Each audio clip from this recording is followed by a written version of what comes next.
Entonces, nosotros adoptamos esa tesis de decir, venga, tenemos que hacer un estudio de necesidad de la pena. En serio, la pena es necesaria y sobre esa necesidad debemos entrar a hablar de, aunque la conducta sea típica, antijurídica y culpable, pues si necesariamente debe cumplir o no cumplir una pena. Ahorita se ha vuelto todo, la verdad, lo que les digo, demasiado carcelero. O sea, Colombia cada vez empieza a imponer más sanciones, más penas, y ese nunca ha sido el deber ser del derecho penal. Yo no les hablaba a ustedes de la doble negación, ¿sí se los alcancé a explicar? No. O la triple, para mí es una doble, una triple negación y les voy a explicar por qué. ¿Cuál es el fin del Código Penal? Prevenir. El Código Penal busca prevenir. Entonces uno se pone a pensar, listo, partiendo de esa base es prevenir. Pero el imaginario de toda la sociedad, ¿cuál es? ¿Qué busca qué? Castigar.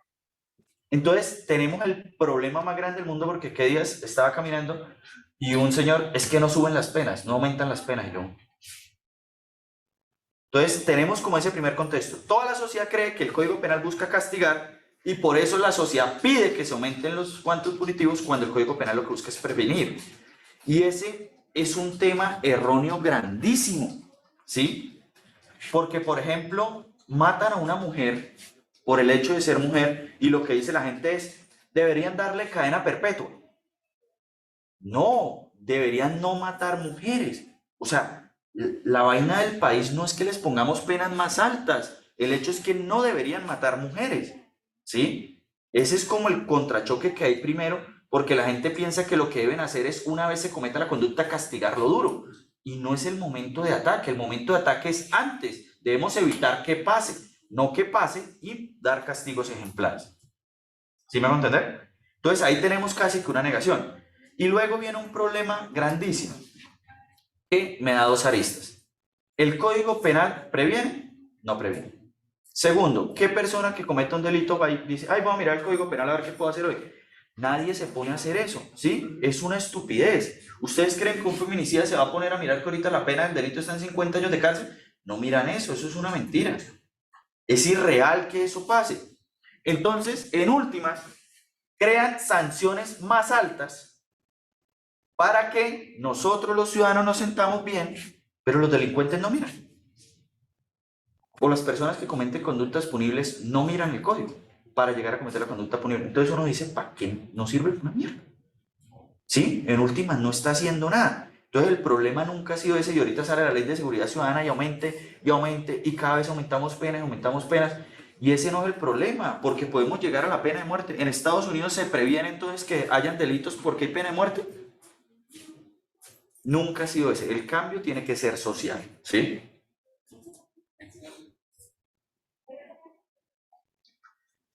Dentro de la tipicidad objetiva, lo que les dije que vamos a estudiar son los sujetos, los objetos, la conducta. Hay dos señores y uno se llama sujeto activo y el otro se llama sujeto pasivo.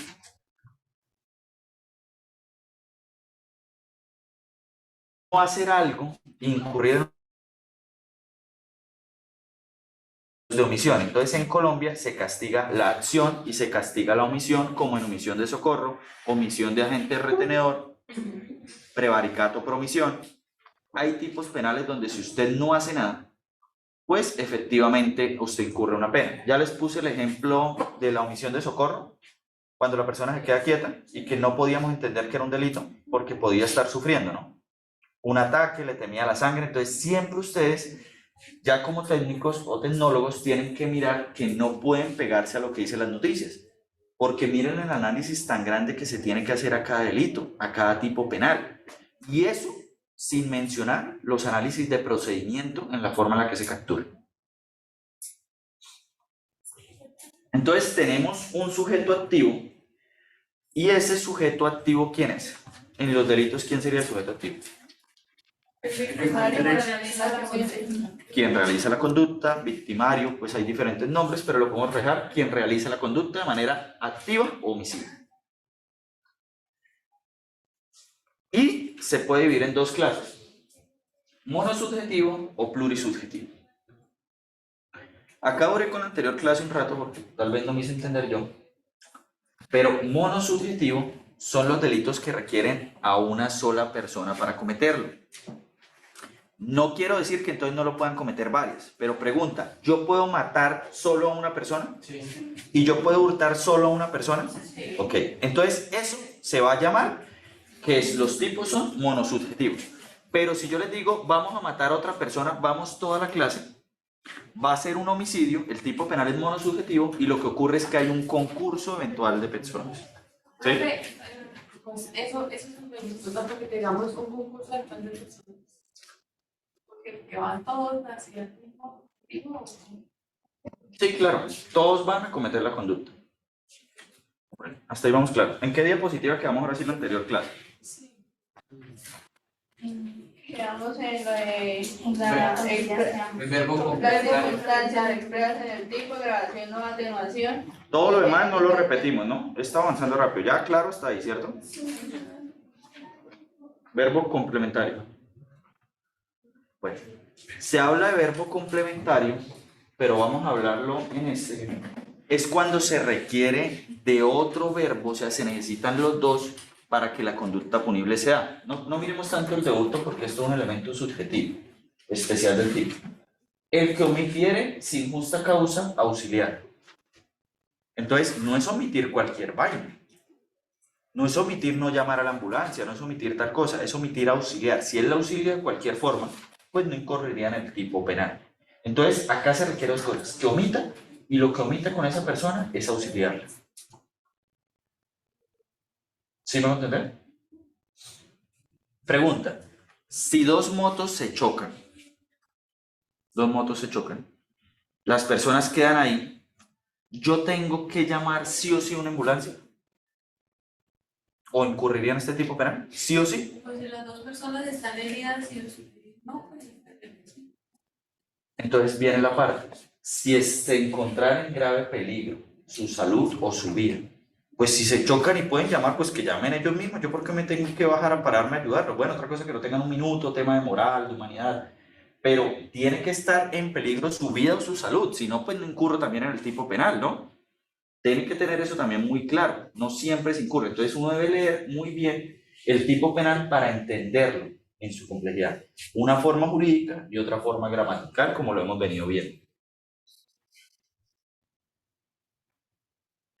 Vienen entonces las circunstancias expresas del tipo, circunstancias de agravación o atenuación y circunstancias específicas que tengan origen en el injusto. Vamos a hablar ahora de las circunstancias. Los tipos penales tienen circunstancias y hay unas circunstancias expresas. Las circunstancias expresas nos sitúan en un tiempo, en un modo, en un lugar, en un contexto. Artículo 108. La madre que durante el nacimiento o dentro de los 8 días siguientes matare a su hijo. ¿Qué pasa? Pues me pone en un tiempo de 8 días desde que nació el menor. Profesor, ¿y si lo mata el día 9 yo? Pues no, ¿sí? Aunque para mí, sí. O sea, para mí, si la mamá lo mata el día 9 o el día 10, para mí sí. Porque esto lo que está previniendo es el tema de que quedó en embarazo sin justa causa. Y ustedes entienden el problema del posparto y más por una violación, podría llegar a desencadenarse. Yo me la pelearía con 10, 12, 15 días. Para mí el tema temporal no debería ser decisivo ahí, sino probar que ella tenga una afectación. Porque también yo llego y digo, bueno, le pasa eso. Pero si ella nunca sufrió nada, no estaba en estrés y vaya a ahogar al bebé y lo mata, ¿por qué tiene que beneficiarse con esto? Que responda por homicidio. O sea, este artículo lo pone en un lapso de tiempo de 8 días y creo que la discusión de la madre que mate a su hijo producto de acceso carnal, acto sexual sin consentimiento, abusivo, de inseminación, ¿sí? No debería estar así. Es más, el artículo está tan mal redactado que yo me pregunto quién queda embarazada por acto sexual. Uno queda embarazado por acceso carnal, pero por acto sexual, ¿sí? O abusivo. Abuso, o sea, uno se pregunta, ¿puede? No, desde ahí está mal redactado. Entonces creo que el problema del artículo es la madre que mate al menor por haber quedado embarazada contrario a su voluntad y lo haya hecho es por un tema de estrés postparto o por un tema de que sí, o sea, me violaron y yo viendo el fruto de la violación ahí todos los días como que me raya, ¿sí? Y no podríamos poner 8 días porque puede ser a los 3 meses. Los seres humanos responden diferente. Entonces, para mí el artículo está mal. Pero el artículo sí nos sirve para la clase porque nos delimita 8 días. Nos ponen un límite temporal. Entonces, es una circunstancia específica del artículo. ¿Cuál? Un lapso de tiempo de 8 días. ¿Sí me hice entender? Otro artículo, por ejemplo, el que con ocasión y desarrollo del conflicto armado. Pues tiene que haber un conflicto armado para que efectivamente podamos llegar a decir que se establece el artículo 142. Esas son circunstancias específicas. El artículo nos pone en tiempo, en un modo, en un lugar. Nos exige una condición especial. Luego de eso, hay circunstancias específicas de agravación o atenuación. Vamos a ver en el código. Por ejemplo, el 103, homicidio.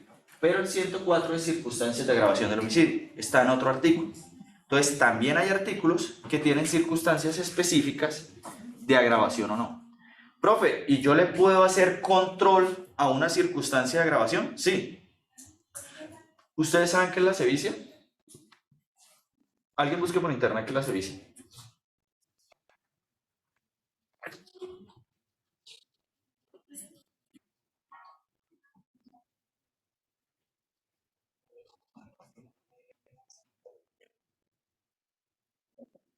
Malos tratos. Crueldad extrema. ¿Ah? Crueldad extrema. Dice. Crueldad extrema o malos tratos. Entonces, si yo llego y le pego, ustedes no han visto que eso sucede cuando hay tiros o puñaladas. Uy, ese man le dio con sevicia porque le pegó 80 puñaladas. ¿Sí? Pero miren que el imaginario de la gente está mal. Si yo le pego 80 puñaladas a otro hombre, ¿eso es sevicia? No porque viene lo que usted dijo, crueldad extrema. Si la primera puñalada que yo le pegué se la pegué al corazón y ya estaba muerto, y le pego las otras 79 muertos, ¿le di crueldad extrema? Entonces, eso sería un juicio de adecuación típica en cuanto a la sevicia, porque la sevicia es causar un dolor extremo, más para el resultado final, por ejemplo, muerte. Profesor, ¿podría decirse de la tortura? Pero es un tipo penal O aparte. sea que le meto una en el pie y le sigo pegando área en el pie o en el brazo, eso ya es. Sí. Claro, quien le pega, o sea, por ejemplo, yo voy a matar a tal persona y le pego uno en el pie, luego otro en el pie, luego otro en el hombro y luego le pego el tiro en la cabeza. Eso sería sevicia. Le causo dolor cuando ya sé que lo voy a matar. Entonces, como que la norma dice, venga, si ya lo va a matar, pégale el tiro en la cabeza y ya, sale, ¿sí? Y lo que nos castiga, o lo que castiga eso, es causarle sufrimiento antes del fin. ¿Cuál fin? Muerte. La tortura tiene unos fines. Recuerden que la tortura nace con los espías. Quienes eran capturados, eso no eran unas lesiones personales, porque las lesiones personales es tú me caes mal, yo voy y te golpeo. ¿Sí? Pero con los espías, la tortura varía el tema de que ustedes buscan algo. ¿Qué buscaba usted cuando le daba al espía? Que hablara, que Obtener información, una represalia, son varias cosas que se pueden obtener a la vía de tortura, pero la vía de tortura no busca simplemente el sufrimiento, sino obtener algo. Yo ayer me estaba preguntando algo muy fuerte, que era casi como validar la tortura. Creo que no debería estar pensando eso desde mi posición de defensor de derechos humanos, pero yo una vez llegué y me dije, venga, y si se captura una persona que sabe que hay una bomba puesta y van a morir 100 personas en un centro comercial, ¿qué tan viable sería torturarlo y decir, estamos en un estado de necesidad? La integridad física de él sobre las 100 vidas de las otras personas. ¿Se acuerdan cuando hablábamos de dos bienes jurídicos pesando y que a uno le tocaba hacer una cosa? Y es casi, y uno podría decir casi lo mismo, porque si va a morir alguien y yo por matar a ese salvo 10, uno lo hace. Pero entonces imaginémonos el tema de la tortura. Casi que sería validar la tortura bajo esa condición. Y podría la persona que lo torturó alegar, mirar a ver si puede alegar un estado de necesidad. Pero eso lo hacen, ¿no? O sea, no legalmente, pero... No legalmente, claro, pero nunca, o yo no había visto plantear la discusión desde ese modo, porque podría plantear si estarían sopesando dos bienes jurídicos. Entonces, hay circunstancias de agravación que luego lo vamos a ver artículo por artículo específicas. El homicidio tiene, el homicidio culposo tiene, el hurto tiene, todos tienen unas circunstancias de agravación específicas. Y miren que, por ejemplo, esas circunstancias de agravación a veces meten cosas que no deberían haber, porque el hurto en Colombia, el hurto nunca puede ser simple. Con todas las circunstancias que vamos a ver, o el hurto es agravado o es calificado. Y uno dice, entonces, ¿para qué poner un hurto simple? ¿Para qué? Y hay una cosa que a mí me causa, yo no quisiera que me roben. Pena y todo eso, pero hablando acá de profesor, no como una persona a la que han hurtado, hay una parte que llega y dice, el que robe en lugar solo o despoblado. Pues tan marica, yo no me voy a poner a robar en lugar público. ¿Sí? O sea, y uno se pregunta, pues es que obviamente quien va a cometer un hurto va a buscar coger a la persona sola, no le debe robar en medio de la plaza del cacique. No lo van a hacer, ¿sí? No se plantea así. Y ponen ese, y entonces yo me ponía a pensar, no, o sea, eso es desnaturalizar el delito. Obviamente van a buscar solo. Les faltó fue poner o robe de noche. La mayoría de hurtos son de noche. Entonces uno se pone a pensar que a veces no entienden la política criminal. Y a mí me pasó una vez con una jueza eso. Había una persona que iba a poner una panfletaria. ¿Ustedes saben lo que es una bomba panfletaria? Es una bomba que tiene arriba muchos panfletos. Y cuando explota, ¡uf!, vuelan los panfletos para todos lados. Y los reparten. Entonces se pone en un parque o algo, ¡uf!, vuela la bomba. Pero la bomba no hace tanto destrucción, sino lo que hace es el impulso de los panfletos para mandarlos todos a todo lado. Yo estoy defendiendo a la muchacha y todo, y la juez me dice que le impone medida porque ella, primero, buscó ocultarse. Segundo, ocultó los elementos. Y tercero, iba a cometer ese hecho de manera clandestina. Y yo, o sea, ¿qué es lo que usted me está pidiendo? ¿Que se tatúe acá? ¿Voy a poner una bomba? O sea, ¿quién mierda va a cometer un delito para que lo pillen? O sea, yo me pregunto, ¿quién va a cometer un delito para que lo pillen? Nadie. Y ella estaba exigiendo que entonces por esconder la bomba, por esconderse ella y por hacer todo de manera clandestina, pues no va a salir a la calle a gritar, voy a poner una panfletaria, ¿no? Entonces, ¿ella qué es lo que hace? No entiende que hay una mente criminal, que hay una forma en la que se comete el delito y pues sobre eso tiene una necesidad de cometer el delito bajo esas circunstancias. ¿Cuál era? La clandestinidad. Luego de eso vienen las circunstancias genéricas de mayor o menor punibilidad. Esas circunstancias las vamos a tratar con posterioridad en el artículo 55 y 50, perdón, 56 y 58, y no estoy mal.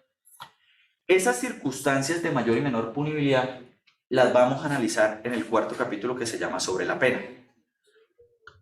Si ustedes miran el artículo del homicidio, tiene una pena, o todos los artículos tienen penas. Entonces, ustedes me debieron haber dicho, mi profesor, si usted a mí llega y me dice que tipificar se hizo para que a cada persona le toque lo mismo, ¿sí? O sea, no porque yo era amigo de tal persona, entonces yo mato a alguien y yo salgo libre y usted sí paga una pena de 20 años. Pero todos los artículos tienen dos extremos. Entonces, por ejemplo, el homicidio, de 100 a 200 meses, no es así, pero supongamos, de 100 a 200 meses. Y usted dice, profesor, pero es que de 100 a 200 meses, entonces a mí porque me ven la cara de huevón, 100, y a él porque no le ven la cara de huevón, entonces 200, ¿sí? Entonces, ¿cómo se hace para tasar eso? Como cada delito tiene...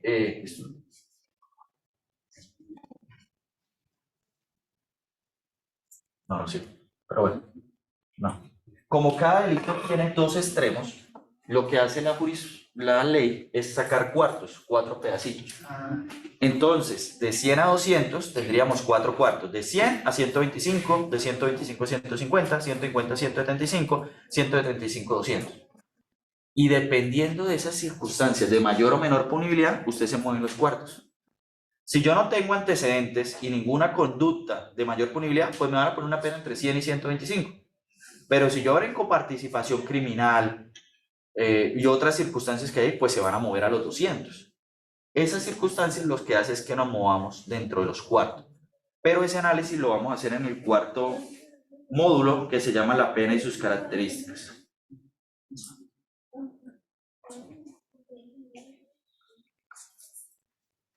Bueno, las estructuras típicas tienen varias combinaciones, por ejemplo la acción, la omisión, el resultado, dolo, culpa, preterintención. Así, por ejemplo, un tipo penal puede ser de acción doloso o tener o no resultado. Acción doloso, homicidio con resultado. El tipo penal de homicidio es un delito de resultado. Acción doloso sin resultado, tipo penal de peligro, pues el porte de armas. Entonces se pueden hacer muchas combinaciones con los tipos penales sobre el dolo, sobre la tentativa, sobre la modalidad en la que se actúa. Y ahí llegamos a la estructura típica de acción. Un tipo penal será de acción cuando para su configuración requiera hacer. Esto es muy básico, entonces por eso no me voy a detener tanto acá. ¿Cuál es hacer? Pues el que matare a otro. ¿Qué tiene que hacer el que mata a otro? Matar. Pues tiene que hacer algo, matarlo. Y acceso carnal violento, pues tiene que acceder a la persona.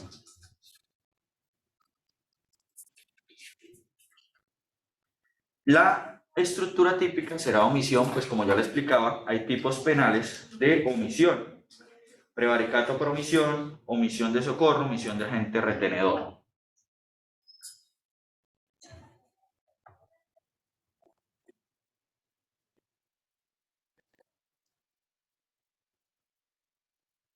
Bueno, cuando hablamos de resultado como elementos del tipo, nos referimos a resultado en sentido fáctico u ontológico, es decir, resultado como modificación del mundo exterior. Estos tipos penales de porte ilegal de armas o concierto para delinquir es lo que llamamos tipos penales de mera conducta, es decir, no exigen un resultado fáctico a la realidad. Cuando varias personas se concerten con el fin de cometer delitos, y ese es un problema, por ejemplo, grandísimo. Imagínense que ahorita yo les digo a ustedes, venga, vamos a cometer delitos, vamos a cometer 10 delitos, y nos concertamos acá todos. Listo, entonces vamos a hacer 3 hurtos, esto y esto y esto. Pero el día de mañana yo cojo y yo empiezo, oiga, ¿y ya llegó? No, no voy a ir, ya, no voy a ir, no voy a ir, no voy a ir. Pero todos debemos ir condenados porque nos concertamos y es un delito de mera conducta. Lo que se castiga ahí es que nos hubiéramos sentado a hablar de cometer delitos. Y eso es con lo que muchos penalistas no estamos de acuerdo con que existan tipos penales de peligro o de mera conducta. ¿Sí? O sea, ¿por qué responder si en últimas cuál es la antijuridicidad? Y ahí dicen, no, es que la antijuridicidad ya estaba porque ustedes reunieron. Pero eso daña a qué o a quién, si en últimas no se dio ninguna conducta. Lo mismo lo que yo le decía, 2 balas, o sea, usted irá a pagar 11 años, 9 años por 2 balas, y ahorita que no puede pedir domiciliario ni nada, le toca pagar lo físico. Es decir, no exige un resultado fáctico, ontológico, naturalístico. Por eso no es óbice para que en el enunciado anterior se exija el resultado jurídico, que no es más que el análisis de antijuridicidad material. ¿Cuál es el resultado jurídico? Tener un arma sin permiso. ¿Cuál es el resultado jurídico? Reunirnos para cometer delitos. También esos tipos penales no son de resultado, pero no tienen un resultado como en el homicidio, que es la muerte de una persona, pero tienen un resultado jurídico, que es esto, que se logre dar eso, tener un arma sin permiso y que el arma sea funcional. Porque ese sí es un debate que se puede dar. Y pasaba, una persona llevaba un arma y el arma no servía, no disparaba. Y ahora sí es porte ilegal de arma. Y ellos dijeron, no, espere, tampoco. Los tipos de peligro entonces deben poner en peligro algo. Y un arma que no sirve para nada. Pero es que puede coger el arma para golpear a una persona. Sí, pero es que puede coger un palo. La gravedad del arma es que es un arma de fuego, que dispara. ¿Sí? Entonces todo eso se empezaron a hacer varios análisis para poder establecer esos tipos penales, o llegar a decir si podía o no llegar a condenarse una persona cuando el arma no funcionaba o no era funcional. Y miren, por ejemplo, en el delito del porte de arma, el que sin permiso de autoridad competente importe, trafique, fabrique, transporte, suministre, bueno, todos los verbos, porte o tenga en un lugar armas de fuego, defensa personal, sus partes esenciales, accesorios esenciales o municiones. El artículo, gramaticalmente lo leemos y lo entendemos, pero cuando se hace el análisis jurídico es que uno dice, pues obviamente, el arma, las municiones deben servir. Pero eso no dice ahí. Ahí no dice el artículo y que sirva. Es dentro de un análisis jurídico que nosotros decimos, pues, sí, o sea, deben servir. Deben servir porque si no, no estaríamos incurriendo en el tipo penal. Cuando se habla de esto, pues debemos entender que son funcionales.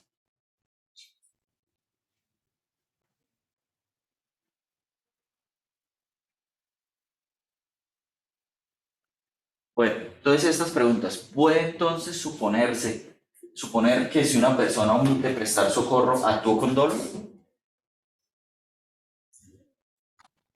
¿Puede entonces suponer que si una persona omite prestar socorro, actuó con dolo? Depende de las circunstancias, ¿no? Que es lo que usted había dicho de si tiene alguna enfermedad, trauma o algo. Pero entonces no podemos suponerlo. Entonces la respuesta sería no, y depende de las circunstancias. Si la persona estaba bien y mira ahí, pero como que no quiere ayudar y se va rápido, es para no estar metida en problemas, porque mucha gente ve gente herida y dice, yo no me acerco porque me meto en problemas. Eso es como lo que castiga la ley en últimas de la omisión de socorro. ¿Quién prueba que el procesado actuó con dolo? ¿La fiscalía o la defensa? La fiscalía. Ok. ¿Puede el dolo ser presumido? O sea, ¿puedo presumir en un delito que la persona actuó con dolo? Sí, ¿no? No. Sí pasa, en la vida real pasa mucho. Por ejemplo, en el caso que yo les dije de los 100 kilos de marihuana, ¿se acuerdan? Pues el fiscal presumía que actuó con dolo. Pero eso es lo que les digo, si se hiciera un análisis claro de la conducta, porque nosotros como defensores sabíamos que eso iba a ir para un absolutorio, ahorita no tendría ese señor una demanda en contra del Estado. Y quién sabe cuánta plata no le va a sacar al Estado. ¿Me hago entender? Ese es el problema de no hacer el análisis completo. Si el dolo es la intención o voluntad, ¿cómo pruebo el dolo si pertenece al fuero interno del sujeto activo? Al fuero interno. O sea, cuando se crea el tipo penal de feminicidio se da una discusión parecida a esta porque dicen el que mate a una mujer por ser mujer.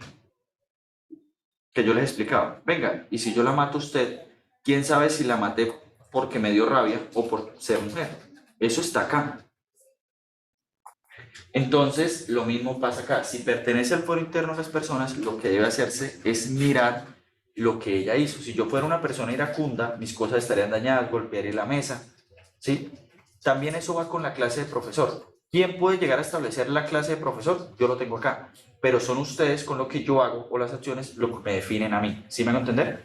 Aun cuando la perspectiva de profesor la pueda tener de manera interna. ¿Sí? ¿Me van a entender? Y en esto, yo ya les conté el caso de las madres de Soacha.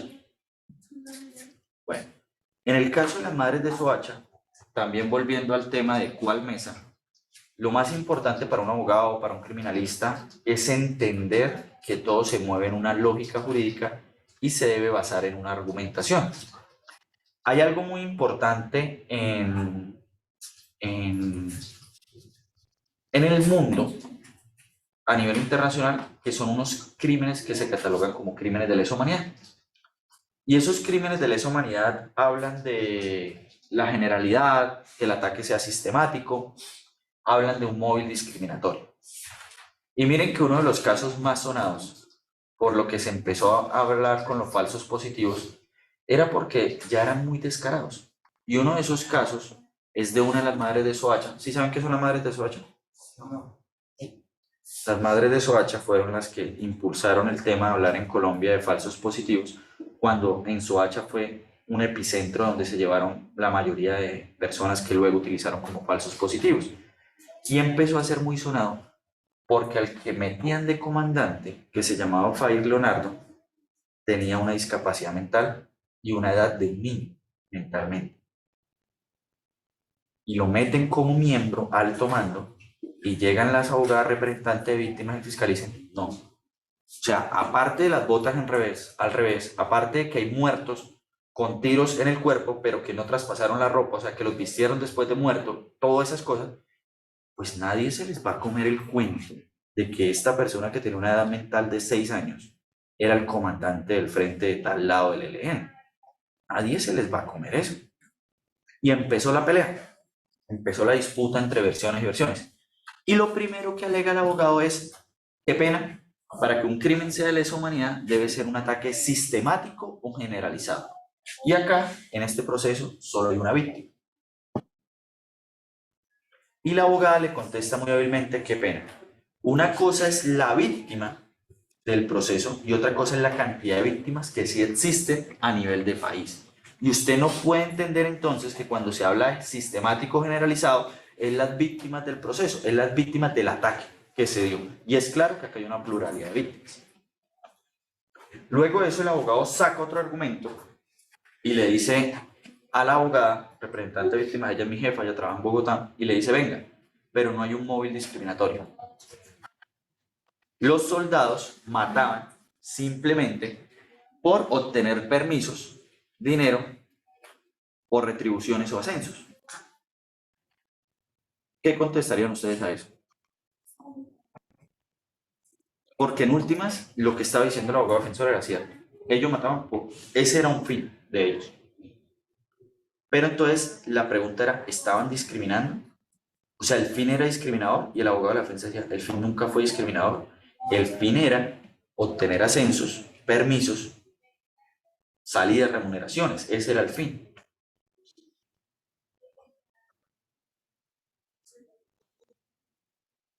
Sí, eso fue constituido como un crimen de lesa humanidad porque la abogada le cambió en un sentido de argumentación eso. Pero, por ejemplo, ¿qué alegarían ustedes ahí?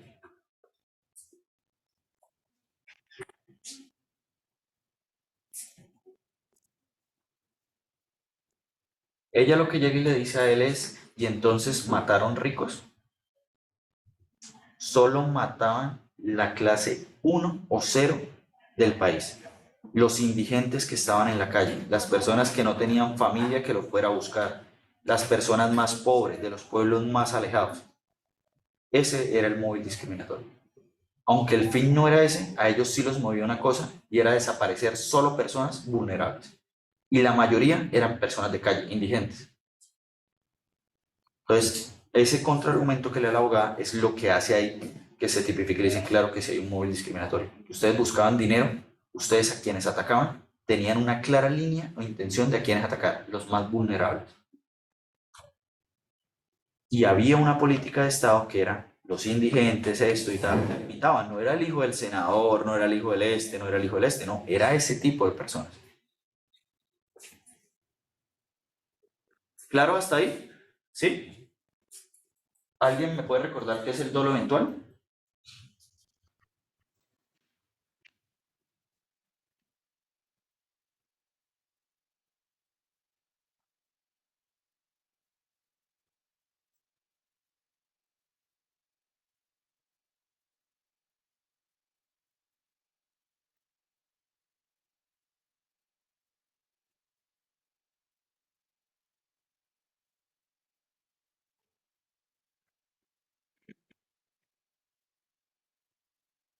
¿Recuerdan que les expliqué lo que era la culpa con representación en dolo eventual?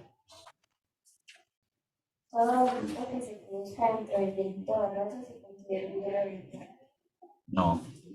Acá yo tengo una definición, pero el pasado dice que la realización de la infracción penal ha sido prevista como probable y en producción deja librada al azar. Al azar, eso lo dijo Andrés.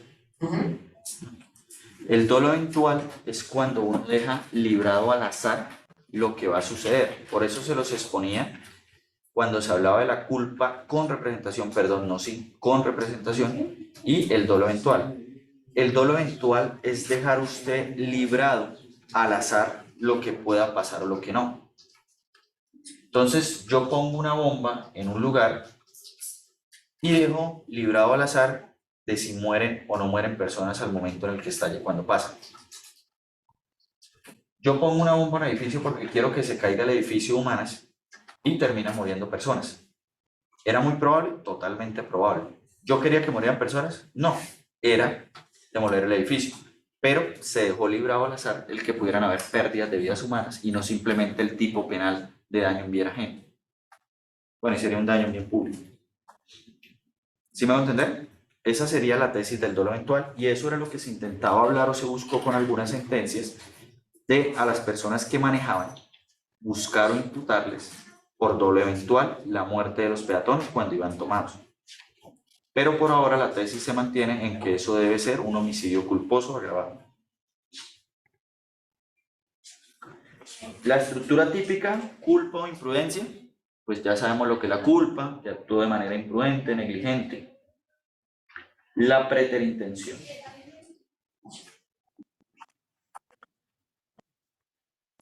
Si no existiera el homicidio preterintencional y alguien quiere causar lesiones, pero termina dando la muerte a otra, ¿la conducta sería típica?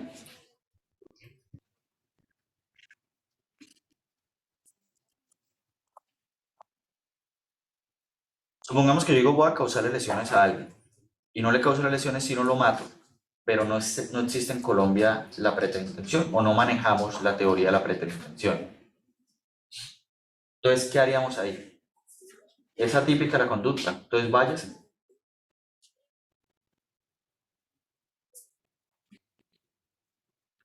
Habría muchas formas de mirar cómo se sale en eso. Algunos de manera objetiva dirían homicidio, no nos vamos a poner a jugar a homicidio culposo, homicidio doloso, ya le quería causar lesiones y lo que hizo fue que se extralimitó, pero en última estaba atentando contra el bien jurídico, la integridad. Otros dirían, pues manejemos dolo eventual. Las personas deben saber que si le van a golpear a otro y si le van a golpear, por ejemplo, la cabeza o partes vitales, pues pueden terminarlos matando. Entonces, habría que mirar cuál tesis se adecua ahí.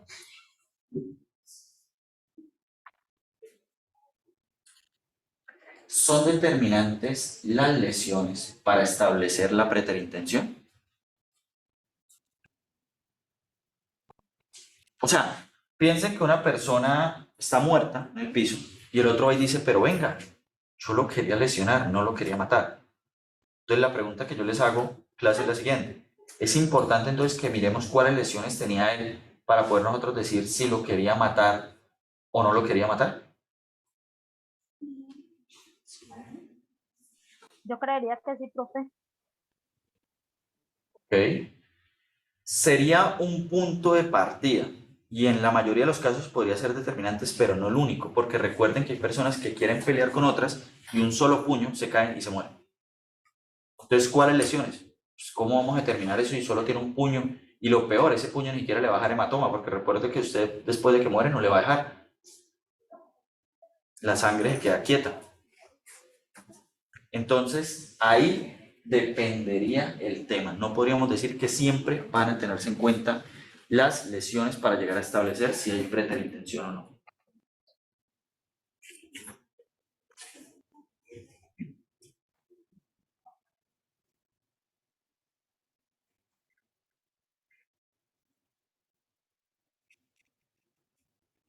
Elementos o ingredientes especiales subjetivos.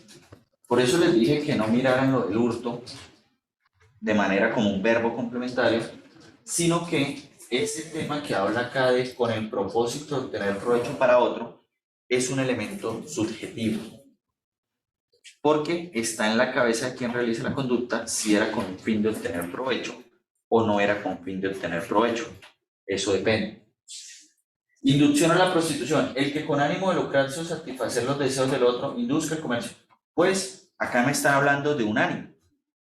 Entonces, miren que hay tipos penales que no hablan de todo lo culpa de preterintención, pero tienen elementos subjetivos especiales. Por ejemplo, ¿cuál? El que con ánimo de lucrarse satisfacer los deseos del otro. Pues tenemos que llegar a establecer que ese era el ánimo de él. Lo que les decía cuando mandaban los mensajes. Pues el ánimo, claramente, mandar mensajes con una menor debe ser con aras de prostitución o buscando la prostitución. Genocidio. El que con el propósito de destruir total o parcialmente un grupo nacional, étnico, por ejemplo, lo que está haciendo ahorita Putin. Nosotros no podríamos decir que ese elemento subjetivo de él se cumple bajo la descripción colombiana, porque bajo la descripción internacional podría darse. Recuerden que uno también hay tipos penales internacionales. Pero con el propósito de destruir totalmente parcial a un grupo étnico, racial o todo eso, la intención de él ni siquiera es grupo étnico, racial o parcial. O sea, es una guerra donde obviamente están saliendo, pero no es que él dice, por razón de ese grupo, de esta etnia, de esa raza, los voy a extinguir. Lo que sí pasaba con los españoles cuando llegaban acá.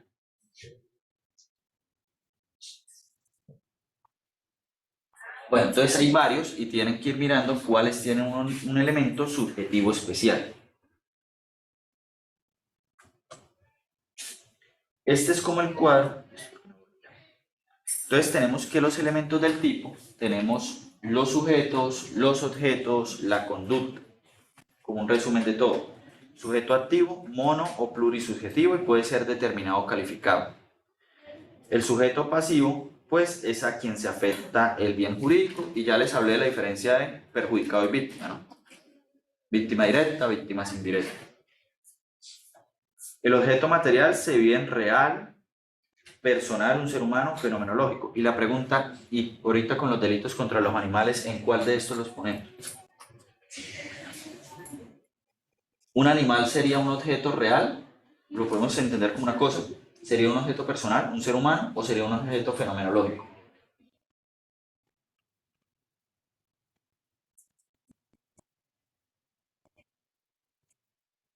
¿Es un objeto real? O sea, tú consideras un animal una cosa.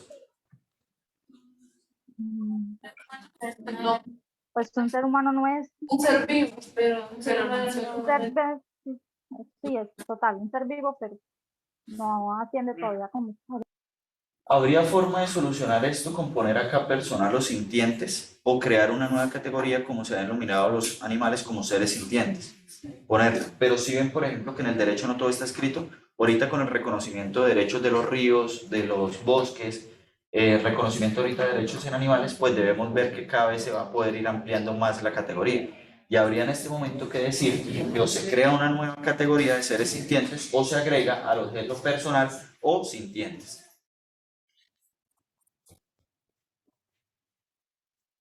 Los verbos, rector, verbo complementario, circunstancias expresas, agravación o atenuación, genéricas de mayor o menor punibilidad. ¿Alguna duda hasta ahí? Yo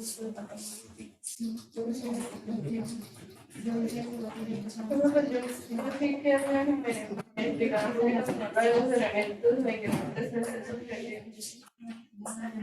Ok, es expediente especial subjetivo.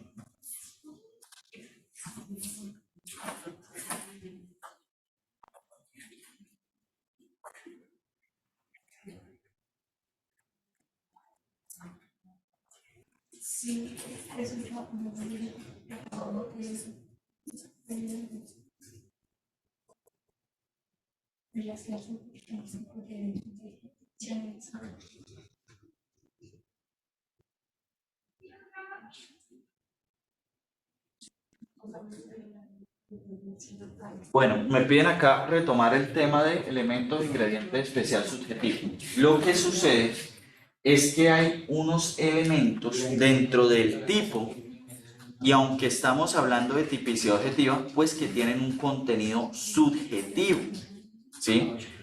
Por ejemplo, en el tipo penal de feminicidio, ¿cuál será el ingrediente especial subjetivo? Que la persona que se afecte sea mujer. No, que quien la mata sea por su condición de ser mujer. Eso, aunque está en la tipicidad y es de la parte objetiva, tiene un contenido subjetivo. ¿Por qué? Porque es que es en la persona quien cosifica, es machista, infravalora a la mujer y a través de esa concepción que él tiene es que la mata por esa misma razón. Recuerden que eso lo debemos hablar desde una manera subjetiva porque ¿cuál es el mayor acto de machismo que se tiene en el feminicidio? O sea, o que se castiga. Y está en una frase, si no es mía, no es de otro. Y esa concepción que tiene el hombre de decir, si ella no es mía, no puede ser de otro, la mato, pues claramente tiene un contenido que es completamente subjetivo. Aunque el análisis se debe hacer desde la tipicidad objetiva, porque ahí es donde lo tenemos. ¿Sí me hago entender? Ahora, el tema de el que se apodere de cosa mueble ajena, pues eso es completamente objetivo. Les cojo algo de acá y me lo llevo y ya. Pero con el propósito de obtener provecho. Eso es un elemento subjetivo. ¿Quién sabe si yo tenía el propósito de obtener provecho? Eso es subjetivo, porque mi propósito puede ser partir el celular porque me cae mal, o mi propósito en serio puede ser venderlo para obtener provecho. Entonces, hay ciertos artículos, vamos a mirar el de secuestro extorsivo. El que arrebate, sustraiga o oculte a una persona con el propósito de exigir por su libertad un provecho, cualquier utilidad, o para que se haga omita algo con fines publicitarios o de carácter. Entonces, tiene esto, esa parte de la finalidad, pues es de la persona o el sujeto activo quien realiza la conducta, quien debe tenerla en su imaginario, que realiza la conducta bajo esa condición. Esos serían los elementos especiales subjetivos de algunos tipos penales, que algunos tienen esos elementos. ¿El homicidio tiene elemento subjetivo especial?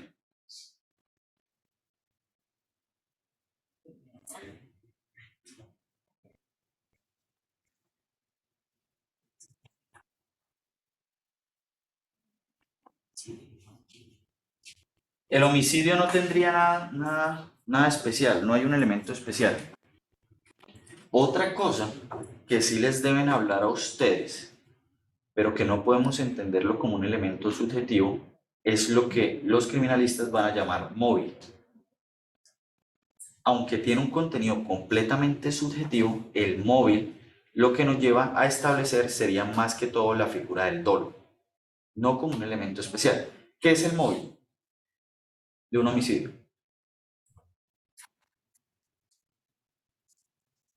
¿Ustedes no han visto películas de Estados Unidos y todo eso que hablan de cuál es el móvil?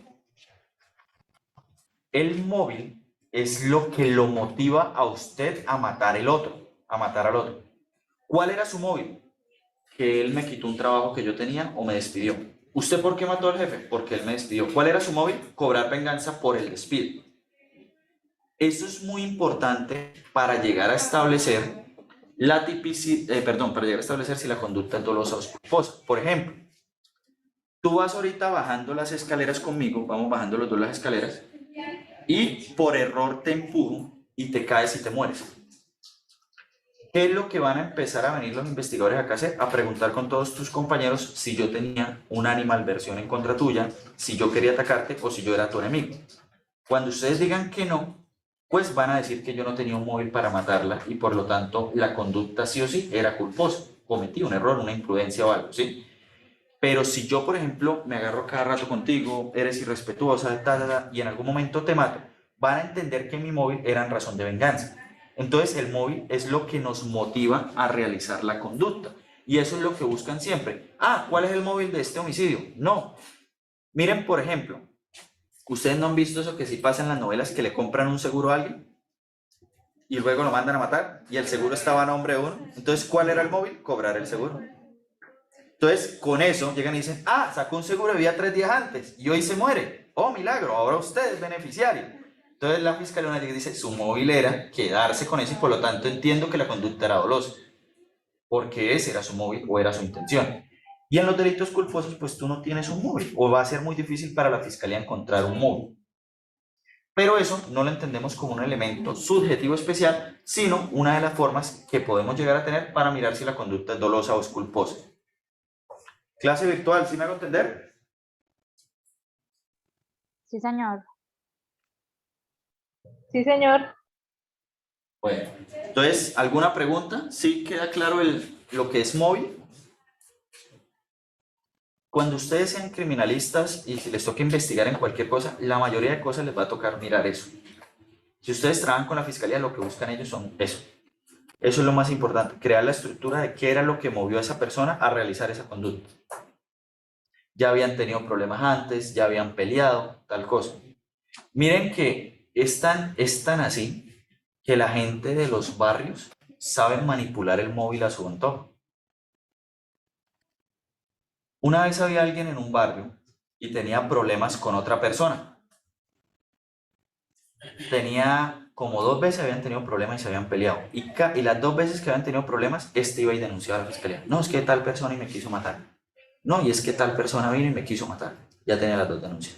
Y él llegó y dijo, la próxima vez que venga, lo mato. Ya tengo las 2 denuncias ya. Entonces me van a decir que él ya venía por mí a matarme y yo actué en una legítima defensa. Miren cómo las personas de los barrios cuadran el propio móvil para él alegar su legítima defensa. aunque los dos eran los que se peleaban en igualdad de condiciones.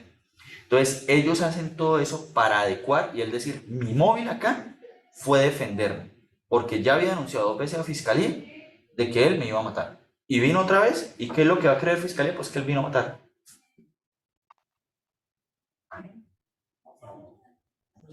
Yo no sé si les conté el caso del abuelito que saqué en legítima defensa de San Bernardo. Ah, bueno, eso fue una de las cosas más importantes que me ayudó a mí a probar la legítima defensa. ¿Cuál era el móvil del abuelo? O sea, ¿por qué él iba a salir a matar al señor? No, total.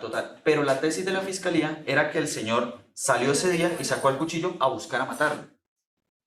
Entonces yo decía, ¿pero qué lo movía a él? Si él antes estaba recluido con miedo. O sea, ¿qué fue lo que cambió en su estructura psicológica para decir, ya no me escondo más con un chaleco y todo eso, y salgo a matarlo? Y la otra tesis mía era, ¿quién es el loco que sale a darse cuchillo con miedo? Si él lo quería matar, se coge un revólver y le da. ¿Sí? Entonces eran como esas cosas lo que uno llevaba, y esa palabra móvil es muy importante para llegar a determinar cómo actúa una persona o cómo no. ¿Qué es lo que hace o qué no hace? ¿Sí? Y miren que en muchos delitos culposos, si ustedes ven en la telenovela, la persona actúa de tal forma que haga verle a los investigadores que el móvil era culposo. Por ejemplo, no sé si ustedes han visto cuando ponían algo así muy cerca del balcón y todo eso, esperando que la otra persona estaba para matarla. O sea, ellos planean también el tema del móvil muy claro, de cómo articulo para que parezca un homicidio culposo cuando verdaderamente es un homicidio doloso. ¿Sí? Eso es muy importante en derecho. Homicidio. Ahora sí vamos a ver delito por delito, uno por uno. ¿Qué es el homicidio? El que matare a otro incurrirá en prisión. Miren los extremos que les digo, 208, 450. De ahí tenemos que sacarle los cuartos, pero eso lo vamos a ver en la cuarta unidad. Verbo rector, matar. Sujeto activo, indeterminado. Pueden ser uno o varios. ¿Qué pasa si son varios? ¿Cómo se llama cuando son varias personas que cometieran un homicidio? Concurso eventual de personas. Concurso eventual de personas.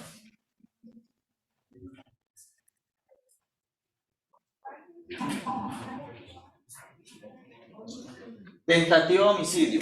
¿Deben haber lesiones para determinar que existe tentativa de homicidio? ¿Señora? No, las amenazas serían amenazas, pero no puede ser catalogado como una tentativa. Yo no puedo decir te voy a matar y que eso me constituya una tentativa de homicidio si no intento ejecutar. La Yo tentativa de... creería que sí, profe, sí debe haber una tentativa para poder establecer, o sea, es como cuando yo a usted lo lesiono, pero no logro matarlo. La tentativa es cuando hago todo para obtener el resultado y solo se puede dar en delitos de resultado, no se puede dar en delitos de peligro como el porte o de mera conducta. Entonces yo hago todo para matar a esa persona, pero queda bien. Esa es la tentativa. La pregunta que les estoy diciendo y me responde ya la compañera es sí, deben haber lesiones para poder establecer si existió o no una tentativa. La pregunta es, ¿ustedes se mantienen en que sí, deben haber lesiones? Pues yo diría que no, porque con ¿Por qué no? ¿Cuál sería el ejemplo? el primero. Pues que usted nos dijo que si digamos le pegamos un puño y se muere, pues no le va a quedar. No, porque sería tentativa, entonces no lo habría matado. Ahí sería homicidio preterintencional. No le calificarían. Ah, y si no mueren, el problema es lesiones. No podrían ser preterintencionales, le darían lesiones. Volvería a ser lesiones dolosas. Yo les tengo una pregunta. ¿Qué tal yo saco un arma y eso ha pasado en la vida real? O uno va con un sicario y paso yo con el sicario atrás en la moto y el sicario dispara una ráfaga de metralleta, pero no les pego ningún tiro. Entonces, ¿no pasó nada? Eso es tentativa de homicidio.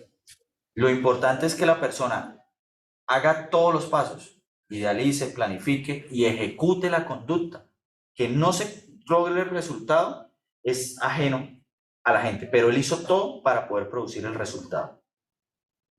Otra cosa es cuando ya hablaríamos del delito imposible, ¿sí? El delito imposible es como cuando yo voy a matar a alguien, pero todas las balas que tenía el revólver eran de salva.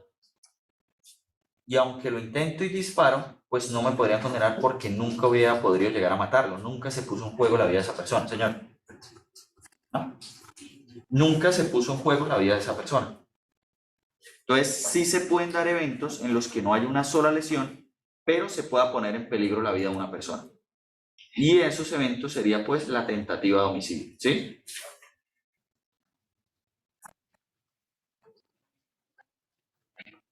Tiene varios agravantes. El primer agravante, en los cónyuges o compañeros permanentes, ¿por qué hay que agravar eso? ¿Por qué hay que agravar cuando el homicidio sea en contra de cónyuges o compañeros permanentes, el padre, la madre de familia, aunque Por la no? relación, el vínculo que se tiene con esa persona. Claro, debe ser más reprochable matar a otra persona, perdón, más reprochable matar a alguien cercano a usted que matar a alguien lejano. Ustedes no sé si se acuerdan una serie que salió en Colombia que llamó La Saga, ¿alguien se la vio? Ahorita se la subieron a Netflix. Bueno, era muy buena y era como de narcos colombianos, que cómo se movía el país, qué compraban, qué hacían, o sea, muestra una realidad muy clara de lo que era el país. Y en un momento, la mamá del muchacho le mata al papá. Y las hermanas lo condicionan a que él tiene que matar a la mamá. Y él mata a la mamá. En venganza, porque una de las leyes era que él no podía dejar, aunque fuera su mamá, pues que se salga con la suya de haber matado a su papá. El problema fue que los demás narcos se reúnen y llegan y dicen, a él toca matarlo. Y todos llegaban y decían, pero hay un tema de honor, o sea, él salvó la vida de su padre. Y ellos decían, sí, y nosotros no vamos a reprochar eso. El problema es que no pueden dejar vivo a alguien, o lo que ellos decían es, no podemos dejar vivo a alguien que no tenga respeto por su madre. Nada le va a impedir que luego venga por nosotros o venga por eso. Aunque él actúa dentro de sus normas psicológicas de lo que debía hacer y era cobrar venganza, lo pone en una posición donde ya nadie podía confiar en él. Entonces, este es un escenario de reproche de que, venga, está atacando a lo que se supone usted debe proteger y cuidar, al núcleo de la sociedad, que es la familia. Preparar, facilitar o consumar otra conducta punible para ocultar, asegurar su producto o la impunidad. Asesinar por encubrimiento, asesinato de testigos presenciales de los hechos para cubrir otro delito. Entonces, cuando se matan testigos, pues debe ser agravado porque se está buscando que no vayan a declarar un juicio para poder establecer otro tipo. O cuando se encubre un delito, pues matando a estas personas. 4. Por precio, promesa o remuneración o ánimo de lucro. Pues para los sicarios. O sea, una cosa es que yo mate a alguien porque tenía la intención, tuve peleas y todo eso, y otra cosa es alguien que cobre por estar matando personas. Debe ser sancionado de una manera más fuerte. Con sevicia, ya les expliqué lo que era sevicia. Colocando a la víctima en estado de indefensión o inferioridad o aprovechándose de esta situación. Hay uno que es con fines terroristas. Señor. 11. Si se comete en persona que sea o haya sido servidor público. Este numeral 10 determina o califica el sujeto pasivo. El agravante determina o lo califica el sujeto pasivo. ¿Qué hace ahí?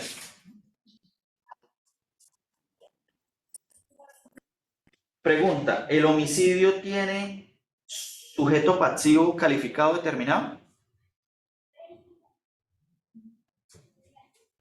¿A cualquier persona acá nos pueden matar? Entonces no tiene calificante, no hay una delimitación, cualquiera puede morir. Pero cuando nos vamos al numeral 10 del agravante, hay una delimitación. Y es que nosotros no podríamos incurrir en el homicidio agravado por el numeral 10 porque 1, no somos servidores públicos, 2, no somos periodistas. Juez de paz, bueno, yo soy defensor de derechos humanos, miembro de organización sindical legalmente reconocida, político o religioso. Entonces no podríamos incurrir en el tipo penal, califica el sujeto pasivo. Y el numeral 11 era el que tenía como agravante el feminicidio. Antes no existía el tipo de feminicidio, lo que había era homicidio agravado por matar a una mujer por su condición de mujer y estaba en este numeral 11. Cuando se crea la ley 17 de 61 del 2015, el feminicidio pasa a ser un tipo penal autónomo. ¿Sí? ¿Claro hasta ahí?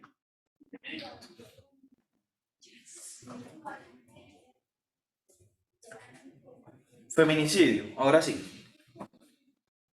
Quien causare la muerte a una mujer por su condición de ser mujer es un elemento subjetivo especial que no lo tiene el homicidio, porque acá el actor, el sujeto activo, realiza la conducta sabiendo que es por su condición de ser mujer, por ser mujer. O por motivos de su identidad de género, también puede darse por eso para los trans, o en que haya ocurrido o antecedido cualquiera de las siguientes circunstancias. Estas circunstancias nos permiten llegar a establecer si fue un feminicidio o no, pero no son las únicas circunstancias. Es como venga, como es tan difícil probar si la mató por su condición de ser mujer, pues estos se van a tener como indicios de que sí. Tener o haber tenido una relación familiar íntima de convivencia con la víctima, de amistad, de compañerismo de trabajo y ser perpetrador de un ciclo de violencia física, sexual, psicológica o patrimonial que antecedió al crimen. Entonces, si usted ya teníamos 3 denuncias por violencia intrafamiliar, si usted ya la había ido a buscar al trabajo y la sacó y la mechoneó delante de todos y todo eso, pues obviamente ese numeral 1 nos lleva a establecer de que fue un feminicidio. Si usted la pasaba en la calle gritando que o era suya o no era de nadie, pues obviamente van a entender que era un feminicidio. Ejercer sobre el cuerpo y la vida de la mujer actos de instrumentalización de género o sexual o acciones de opresión, por ejemplo, para los proxenetas. Pues si el proxeneta la vendía, la cosificaba, se lucraba de ella, un día ya no le quiso hacer caso de acostarse con alguien y la mató, pues claramente es un feminicida que consideraba que ella era menos por la situación en la que estaba. Cometer el delito en aprovechamiento de las relaciones de poder ejercidas sobre la mujer, expresando la jerarquización personal, económica, sexual, militar, política o sociocultural. Entonces, estos van a ser elementos que nos logren llegar a establecer si la conducta fue un feminicidio o no fue un feminicidio. ¿Alguna pregunta hasta acá?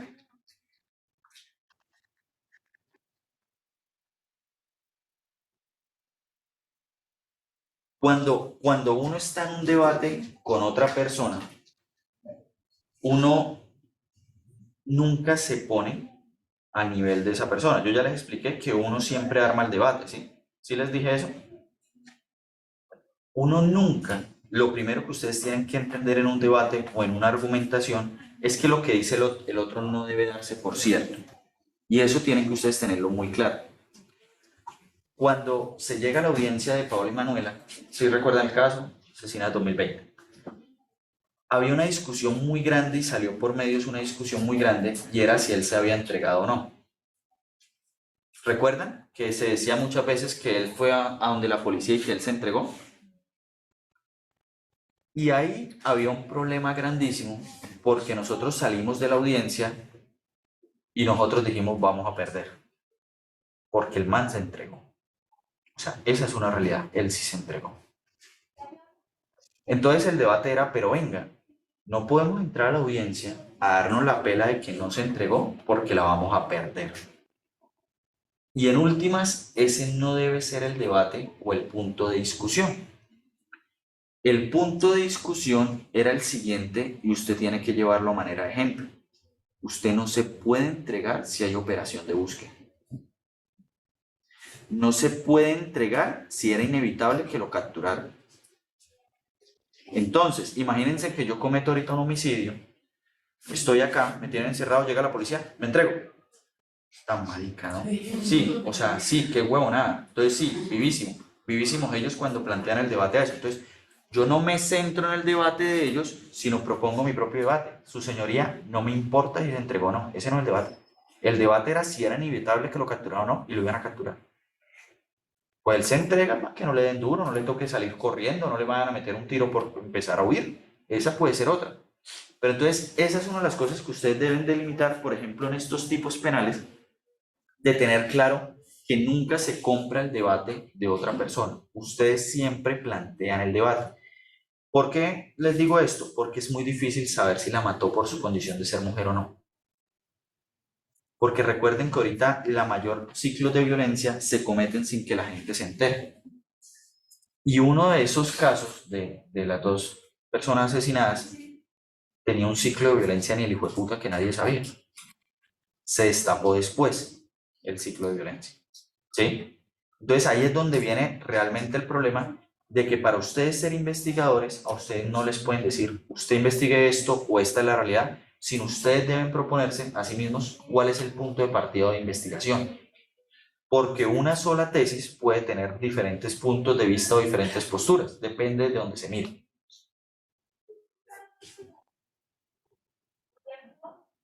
Circunstancias de agravación punitiva para el feminicidio. Cuando el autor tenga la calidad de servidor público y desarrolle la conducta punible aprovechándose de esta calidad. Cuando la conducta punible se cometiera en mujer menor de 18 años o mayor de 60 en estado de embarazo. O mujer en estado de embarazo. Cuando la conducta se comete en concurso de una u otras personas. Este es el tema porque si ustedes se han dado cuenta, los mayores puntos de feminicidio, ataques de feminicidio, siempre se dan en manada, como lo que pasó creo que en España, que se llamó La Manada, ataques que han habido acá el de Rosalvira Celis, no recuerdo cuántos fueron, creo que 2 o 3, lo de los palos y todo eso, entonces siempre se comete como con una pluralidad de miembros. Cuando se comete una mujer en situación de discapacidad física, psíquica o sensorial o desplazamiento forzado. Cuando la conducta punible fuera cometida en presencia de cualquier persona que integre la unidad doméstica, pues cuando el padre mata a la madre delante de sus hijos. Pues esa conducta debe ser mucho más reprochable que la anterior, que sería de manera simple. Cuando se cometa el delito con posterioridad a una agresión sexual o a la realización de rituales, actos de mutilación genital o cualquier otro tipo. Por medio de las circunstancias de agravación de los numerales tal y tal y tal. Entonces acá nos manda al tipo penal de homicidio y nos dice, también se va a agravar en las mismas circunstancias del homicidio del 104 en los numerales 1, 3, 5, 7, 6, 7 y 8. Entonces también nos remite o hay una remisión normativa al homicidio. ¿Cuáles son esas circunstancias? Entonces el feminicidio será agravado cuando 6 se vicia, 5 valiéndose de la actividad inimputable, creo que 7 colocando a la víctima en estado de indefensión. Entonces se retoman las de 104 porque por remisión normativa nos dice el feminicidio, vayan y estudien esas.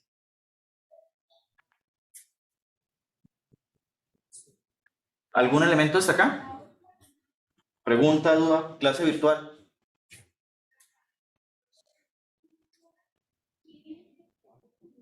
No, señor.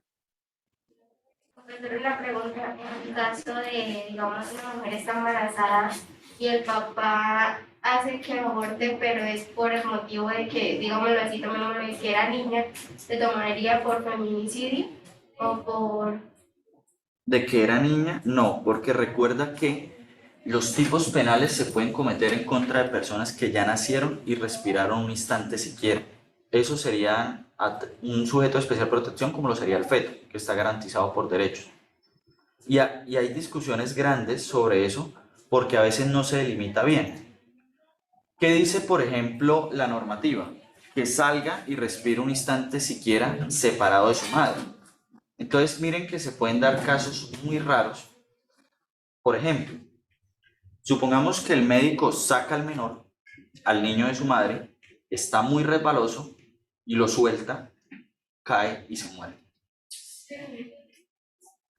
Dependiendo de la tesis que uno elija, si uno llega y dice, él todavía no era persona porque no se había cortado el cordón umbilical, todavía pertenecía a su madre, entonces podríamos hablar de un aborto. ¿Hay abortos culposos? No. Entonces el médico responde, sale porque habría tipicidad subjetiva. Pero si consideramos que como ya salió de su madre, aunque no se haya cortado el cordón y ya es persona, y él lo dejó caer, homicidio culposo, y ahí sí responde. Entonces, en un evento de esos, cuando dependería ver es qué tesis va a escoger la Corte para decir si se toma 100% la postura civil de que debe estar desprendido completamente de su madre, o sea, cordón umbilical cortado, o no, o ya podría entenderse que haber salido y estar respirando solo afuera de su madre ya se puede entender. Entonces podrían llegar a presentarse esos debates, ¿sí? Pero en ese caso, claramente, sí o sí, sería un aborto. Ahora, tienes que mirar algo porque recuerda que el aborto se despenalizó. Entonces, lo que podría llevarlo era cometer un delito, no es tanto que le haya dicho, oye, aborte porque es una niña, sino que la haya obligado a abortar en contra de su voluntad o coaccionada. Pero tú puedes llegar a decir, oiga, aborta, yo no quiero tener una niña, quiero tener un niño. Y ella vaya a abortar, pues no pasa nada, ya está despenalizado. Hasta 60 semanas, ¿no? Sí, eran 60. 24. 24 semanas, perdón, 6 meses. Sí. 24 semanas, 6 meses. Sí, 60. 24 semanas, 6 meses. Homicidio preterintencional. El que preterintencionalmente matare a otro incurrirá en prisión de tanto a tanto. Y vamos a analizar el homicidio por piedad. El que matare a otro por piedad para poner fin a intensos sufrimientos provenientes de lesión corporal o enfermedad incurrirá en prisión de tanto a tanto. Pregunta. Esta parte que está acá arriba, el que matare a otro por piedad, ¿es un elemento objetivo o subjetivo?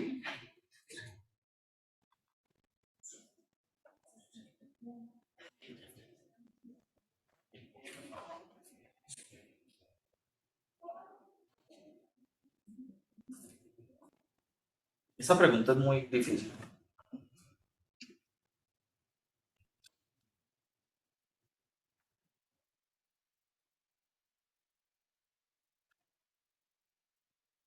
El que matare a otro, como está en la descripción normativa, lo alegaríamos por tipicidad objetiva, pero es un elemento subjetivo especial. Entonces, su análisis del que matare a otro por piedad es un análisis subjetivo, pero una vez establezcamos si la mató por piedad o no, lo alegamos por tipicidad objetiva porque está escrito en la norma. ¿Sí me hago entender? Entonces, su análisis va a ser claramente subjetivo porque es un elemento especial subjetivo, pero cuando se alegue, se alegará pues de manera objetiva porque forma parte o es un pedacito de esa descripción del texto. ¿Cómo pruebo que se mató otro por piedad? En el caso de alguien que está enfermo. Eso, obviamente la persona, el sujeto pasivo debe estar proveniente de lesión corporal o enfermedad grave. Debe tener una lesión corporal o una enfermedad grave. Pero ¿cómo lo pruebo? O sea, yo la mato y ¿quién luego va a decir si la maté por piedad o no, si está muerta? Pues se puede ver si la enfermedad grave por la historia clínica, ¿no? Los parentescos. No, no es tanto por la enfermedad, es la enfermedad muy grave. Y sí, está sufriendo mucho. Y yo mato a mi mamá. ¿Y quién me dice a mi mamá que mi mamá se quería morir por esos sufrimientos? O sea, miren que, ¿sí ven por qué es subjetivo? Porque les digo, eso no es una vaina que entonces tenía enfermedad y la maté, entonces ya homicidio por piedad. ¿Y quién me dice a mí que mi mamá se quería morir? Y que mi intención era matarla por su enfermedad y no porque quería rápido que muriera para obtener la herencia. Entonces, su análisis es enteramente subjetivo. Entonces, siempre en penal hay libertad probatoria. Entonces, por ejemplo, mi mamá le decía a muchas personas que ya se quería morir, que estaba cansada de sufrir. Por ejemplo, en el caso del matador, del papá del matador creo que fue, se presentaron varias tutelas, o de la mamá, no me acuerdo, varias tutelas, varios hechos que indicaban que él quería que se le practicara eutanasia. Cosas como esas se pueden dar. Y que él entonces al final hubiera decidido matar a su padre porque no le practicaron la eutanasia. Podría llegar a tener ese sentido. Entonces, dependen ustedes cómo miren eso para poderlo llegar a tipificar. El que eficazmente induzca a otro al suicidio o le preste ayuda efectiva para su realización incurrirá en prisión de tanto daño. Cuando la inducción o ayuda esté dirigida a poner fin a intensos sufrimientos provenientes de lesión corporal grave o incurable. Miren esto. Cuando la inducción o ayuda esté dirigida a poner fin a intensos sufrimientos provenientes de lesión corporal o enfermedad grave e incurable, incurre en prisión de tanto a tanto. ¿Cuál es la diferencia entre esta parte y este artículo? O sea, ¿cuál es la diferencia entre el homicidio por piedad y la inducción o ayuda al suicidio en su segunda parte? ¿Cuál sería la diferencia?